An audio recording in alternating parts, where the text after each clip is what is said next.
ආයුබෝවන්. දැන් අපි හඳුන්වා දෙන්න යන්නේ සිංගර් සෑන්ඩ්විච් ටෝස්ටර් එක. අපි මේ ටෝස්ටර් එක දිහා ඉස්සලා බලමු. මේ විදියට උඩ තියෙනවා නිල් පාට බොත්තමක්. මෙතන මැද ලයිට් එකක් පත්තු වෙනවා. මේ ලයිට් එක පත්තු වෙනකොට පත්තු වෙලා නිවෙනකොට තමයි මේකට කැම දාන්න ඕනේ. ඒ කියන්නේ ප්‍රී හීට් එක පෙර සූදානමක් කරන්න ඕනේ. ඒක ඇතුළත තියෙනවා මේ වගේ පැටි දෙක non stick නොඇලෙන මතුප්පටක් තියෙන non stick එකක් කියන්නේ ඒකට අපි හැමතිස්සෙම තෙල් එක්ක මාජරින් ටිකක් බුරුසුවක් ආධාරයෙන් ගාගෙන ඊට පස්සේ මේක ස්විච් එක දාන්න ඕනේ. අපි පළමුවෙන් මේකට මාජරින් ටිකක් ගාගමු.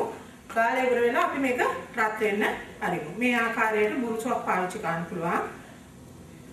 පේස්ට්‍රි බ්‍රෂ් එකක් එක්ක නිකන් කෙඳි බුරුසුවකින් හැබැයි මේක රත් වුණාට පස්සේ කොයි වෙලාවකත් තෙල් ආලේප කරන්න එපා. හැමතිස්සෙම තෙල් ආලේපනයක් තියෙන්න ඕන non stick ආවරණේ රත් වෙන්න ඉස්සෙල්ලා.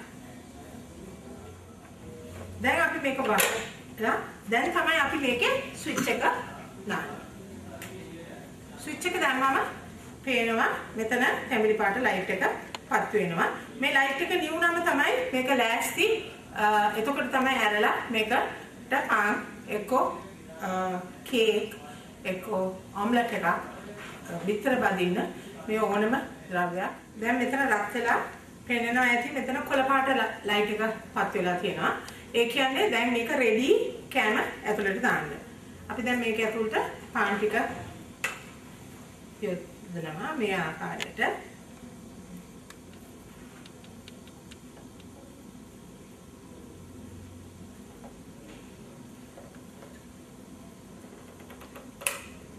ඊට පස්සේ ලොක් කරනවා.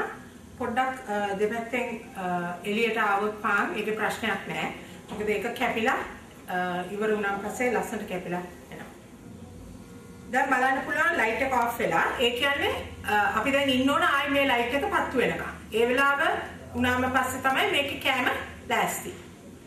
දැන් මේකේ කොළපාට ලයිට් එක ආයි පත්තු වෙලා. ඒ කියන්නේ මේකේ ටෝස්ට් පාන් ටෝස්ට් වෙලා ලෑස්ති. මේ අන්දමට අපි දැන් මේක වැඩි පාටක් අවශ්‍ය නම් ඔයගලන්ට තව ටිකක් වෙලා තියන්න පුළුවන්. හැබැයි සාමාන්‍යයෙන් ටෝස්ටර් එකේ පාන් මේ ගානට තමයි ටෝස්ට් වෙන්නේ. මේක දැන් කොළපාට ලයිට් එක පත් වෙනවා. ඒ කියන්නේ රත් වෙලා තියෙන්නේ. අපි මේකෙන් ඔම්ලට් හදාගමු. ඔම්ලට් එකක් හදාගන්න නම් මේකේ තෙල් ටිකක් එකතු කරන්න ඕනේ. ඊට පස්සේ අපි ඔම්ලට් මිශ්‍රණය මේකට වක් කරනවා. හුඟක්ම නෙමෙයි.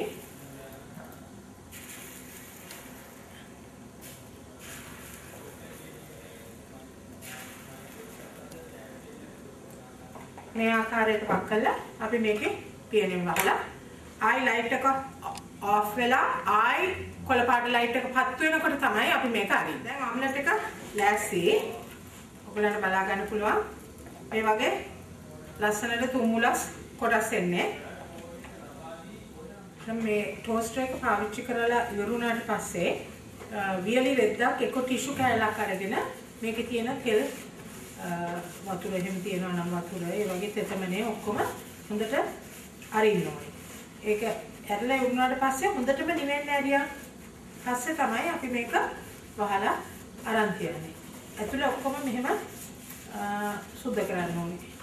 නැත්නම් මේ non stick එක පළුදු වෙන්න පුළුවන්. මේ විදිහට හොඳට සුද්ධ කරලා මේ විදිහට වහනවා. වහලා මෙහෙම උඩ අතට හිටවලා මෙතන පේනවා ඇති මෙතනින් වටේට මෙහෙම වයර් එක ඔතන්න පුළුවන්. ඔතලා අරන් තියෙනකොට ප්‍රවේශම් සාගතව තියන්න පුළුවන්. මේ විදිහට ඔතලා මේක මේ අතට මෙහෙම හිටවලා තියෙනවා.